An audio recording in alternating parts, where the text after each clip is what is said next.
May 26, 1828. Late afternoon in the German city of Nuremberg, a cobbler named Georg Weitmann is standing outside his house when he notices a teenage boy stumbling through the town square. The boy is wearing ill-fitting clothes and boots so worn his feet show through them. He walks strangely, unsteady, almost like someone taking their first real steps. When Weitmann approaches him, the boy grunts and holds out two sealed letters. One is addressed to a local cavalry captain. Police are called. And what happens over the next 5 years becomes one of the most debated mysteries of the entire 19th century. Stay with me because it only gets stranger from here. The boy can barely speak. He knows a handful of words, mostly related to horses. He repeats one phrase over and over. "My father was a cavalryman." When a policeman hands him a coin to distract him, he lights up and calls it, simply, horse. He appears to have no understanding of basic objects. He does not know what a candle is, or money, or a mirror, and reacts to his own reflection with genuine confusion. The letters offer an explanation of a kind. One, allegedly from a former guardian, states that the boy was handed over as an infant in 1812, kept in a room for his entire upbringing, taught only to read a little and write his own name, and finally released now that he wishes to become a cavalryman, just like his father. The other letter, purportedly from his mother, gives his name, Kaspar Hauser. Under questioning, and later under the care of a local schoolmaster, Kaspar's own account of his life slowly emerges, and it is stranger than anything in the letters. He says he was kept his entire life in a small, dark cell, roughly 6 feet long and barely tall enough to stand in, sleeping on straw, with no windows and almost no light. Each morning, he says, he would wake to find bread and water left beside him. Some mornings the water tasted bitter, and drinking it put him into a deep sleep. He would wake later to find his hair had been cut and his nails trimmed while he slept, with no memory of anyone entering the room. He says he never once saw the face of the man who cared for him, only a pair of hands and a hooded silhouette.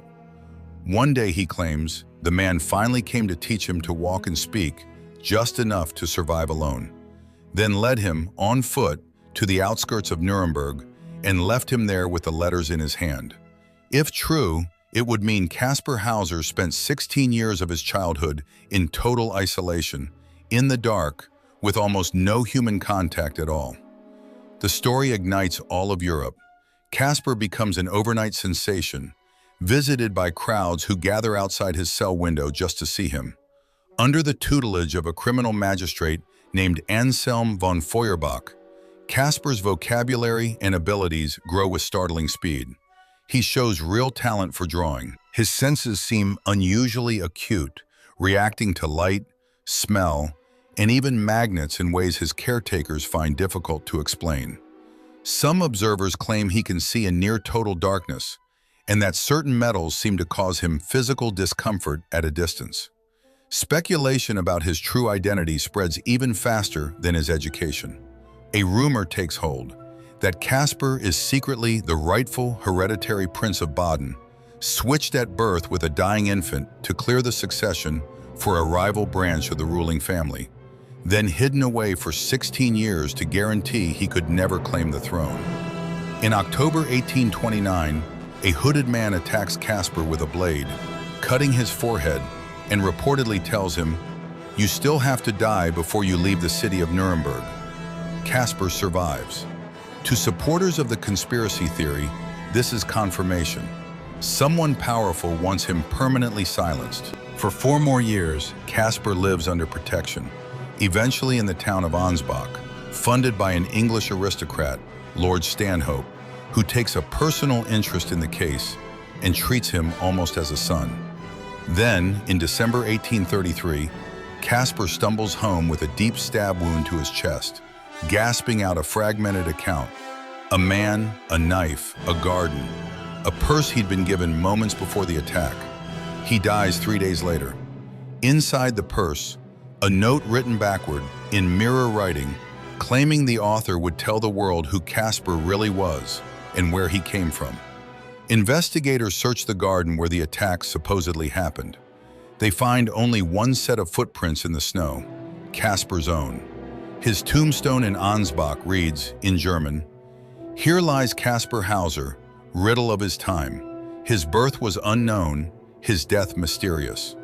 For over a century, the case remains open, fed by books, films, and a devoted following convinced Kaspar Hauser was a murdered prince. Modern science has since narrowed the mystery considerably.